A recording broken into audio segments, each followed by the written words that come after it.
সমাজ নষ্টের পিছনে দোষ, পরিবার নষ্টের পিছনে দোষ, সব কারণে দোষ হইলে আপনার কারণে আমি অপরাধী, আমার কারণে আপনি অপরাধী।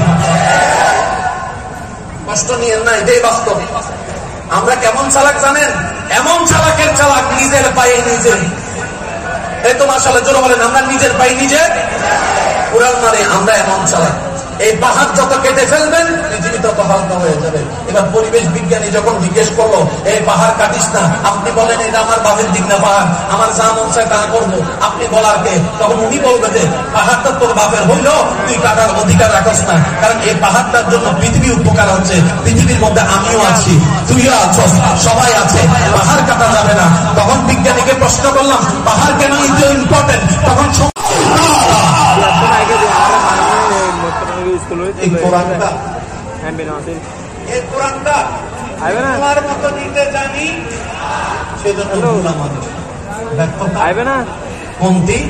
আমি আপনাদেরকে বেশি ডিস্টার্ব করবো না, সব মূল মূল পয়েন্ট গুলা বলে চলে যাচ্ছি। এবার শান্তির জন্য আপনাকে বিয়ে করতে হবে কি হবে না? এখন হয়ে গিয়েছে প্রেম করা সহজ, বিয়ে করা,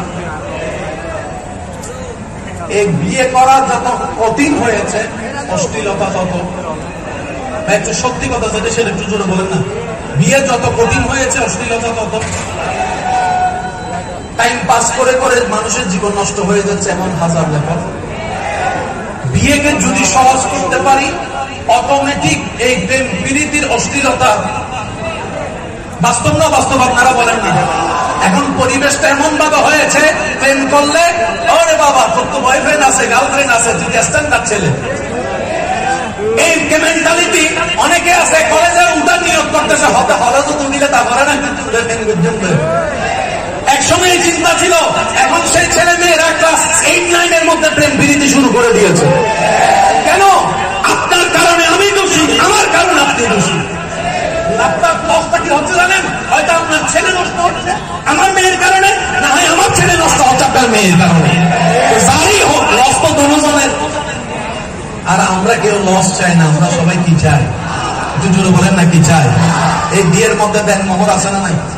একটা কথা মনে রাখবেন, দেন মোহরের ক্ষেত্রে পুরুষ পক্ষ বর পক্ষ যতটুক তাদের যোগ্যতা সামর্থ্য আছে এটাকে মাথায় রেখে,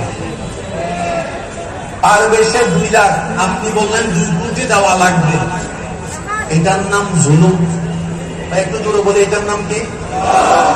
এখন আপনি বলবেন এখন কম করিব না, এখন না ঘরে বেরিয়ে দাও না, নতুন চালাক আছে, আমাদের যা মন চায় তা লেখ, বাসা বাড়িতে তুই মান চাই বুঝলি হাতে গেলে কিরে বাস্তব না বাস্তব। হাতা আছে কলম আছে, তোর বদিন হাতা লেখছো না, তুই 2 কোটি লইলেও দি রাতিয়ে বাসা রাতে নিতে বড় হয়ে যাওয়া পারি। ইল্লো চালাক কিছু আছে না, আওয়াজে দিলে ছোট বই আর কেন বড় হইতে পারে না, আছে না নাই? এই কাবিন নামাটা হচ্ছে নারীর হক, আর এই হক অধিকারটা দিয়েছেন কে? এটা নিয়ে কোন রকম গোলজামিল করা চলবে?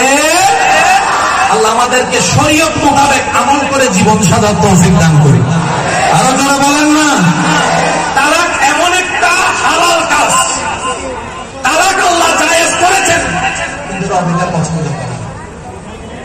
আমি সবার কাছে অনুরোধ করব, সূরা নিসার যারা বিবাহিত আছেন আমার বোনেরা, আমার ভাইয়েরা, এই আয়াতটা আপনারা একটু তর্জমা করে নেবেন।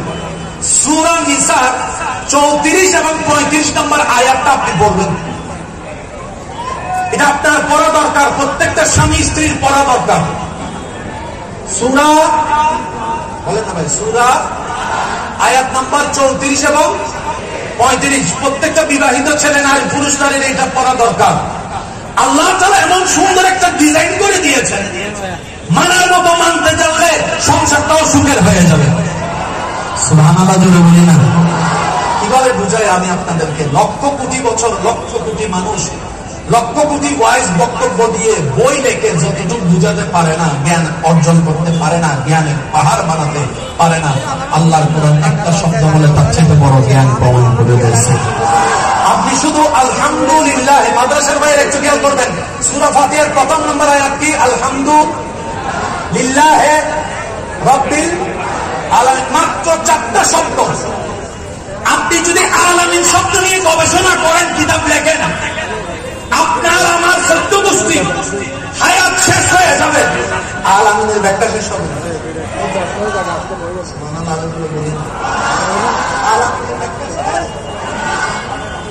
আপনি যে বলেন আলহামদু, একটা শব্দ সারা পৃথিবীর সব সৃষ্টি চলে আসছে।